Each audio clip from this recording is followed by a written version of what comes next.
Hi, my name's Oliver Taby, and I'm joined by my co-host Jack Vaca, and today we're going to be going over the college football playoffs.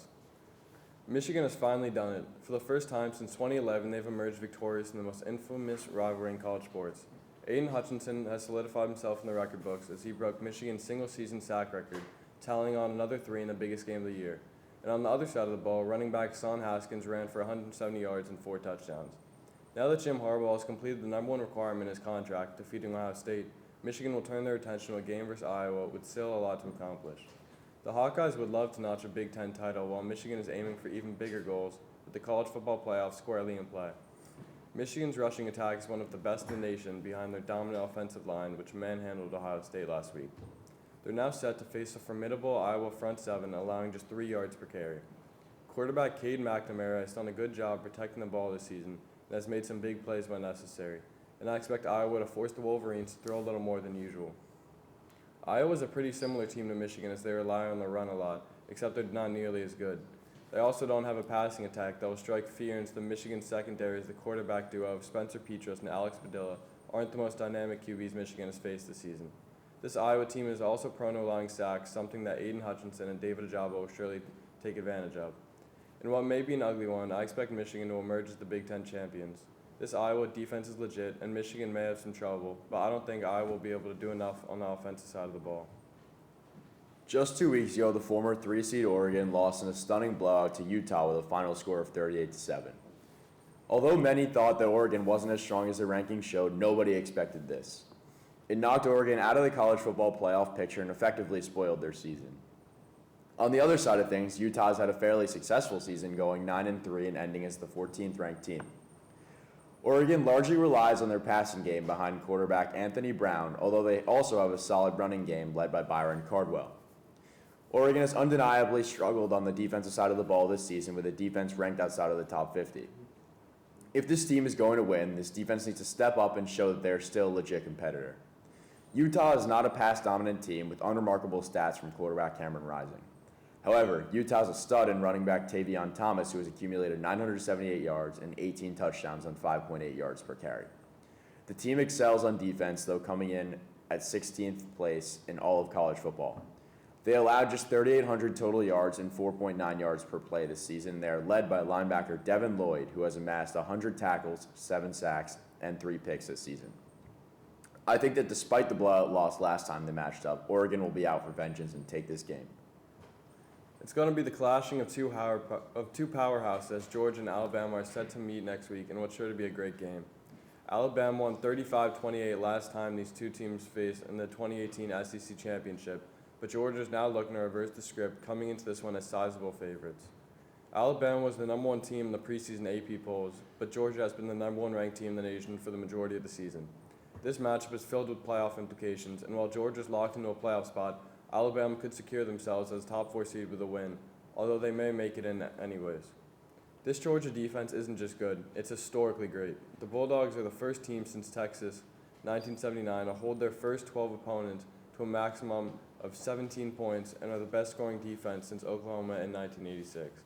Some may argue that they haven't faced any elite offenses, but that theory will be tested this week when they face off against Bryce Young, John Mechie, and Jameson Williams. Bama was averaging 44 points per game before being held to just 24 in the Iron Bowl and a quadruple overtime win versus Auburn. Alabama has been to QB pressure, and Georgia looks to take advantage of that. Georgia's offense has been somewhat overshadowed by their phenomenal defense this season. The Bulldogs have a dominant rushing attack, with 5 running backs having over 200 yards. Quarterback Stetson Bennett has been solid this season and holds the 5th highest passer rating in the nation.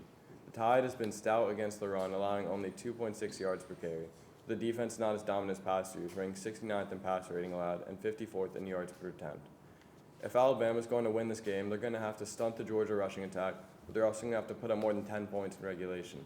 I predict Georgia to win in a close one because of the more well-rounded team. Coming off of their first win against arch-rival Oklahoma, Oklahoma State is fired up and feeling confident.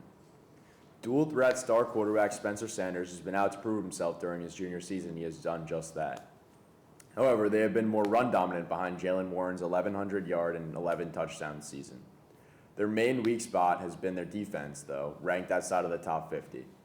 Baylor, on the other hand, is ranked 40th on defense and has similar offensive stats for both passing and running.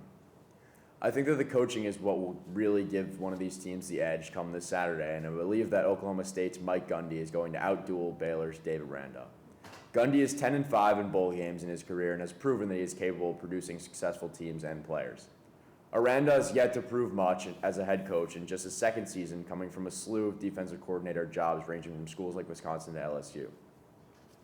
I think that if Oklahoma State can play like they did last weekend, they will take down the Bears and win the Big 12. Oliver, Michigan's coming off of their best performance this season by a large margin. Do you think that they can keep this up, or do you think that they peaked? I think that this team is hungry. I think they want more. I think after that big win versus Ohio State, they have that Big Ten championship in sight, and they haven't been there in a while. Or I'm not sure if they've ever been there. So I think this is a very important game to them, and I don't think they've come close to peaking. Also, how can Georgia step up their offense to match the high-powered Alabama offense? We know their defense is great, but their offense has definitely shown some signs of struggle. So what do you think they can do? Well, I think quarterback Stetson Bennett is going to have to make a couple big throws because the Alabama run D is pretty good, but I think it's going to be a clashing of two great defenses, and it should be a good one. And, all right, Jack, so Utah beat Oregon earlier this season. Do you think that will add a little extra fuel to the fire and give them motivation to beat them this time around? Absolutely, I think it will. I think that Oregon is definitely coming in with a chip on their shoulder because their season was effectively spoiled by Utah. And while Utah is a good team, I think that Oregon does everything that Utah does, just better. So I think it'll be interesting to see what happens this game. But I'm expecting Oregon to come out fired up. And then Oklahoma State dominated Baylor on the ground during the matchup earlier this year. Do you think Baylor will put together a strong enough game plan to prevent that this time around? I'm not really sure. Like I said before, I think Oklahoma State's going to take this game, but I do think that Baylor's going to give them a good fight. I just don't know that Baylor has the talent on their team to be able to make a game plan to stop this Oklahoma State team because this is definitely the best Oklahoma State team we've seen in a long time. So I think it'll be interesting to see. But I'm also expecting a good game. That's all. Thank you, folks. See you next time.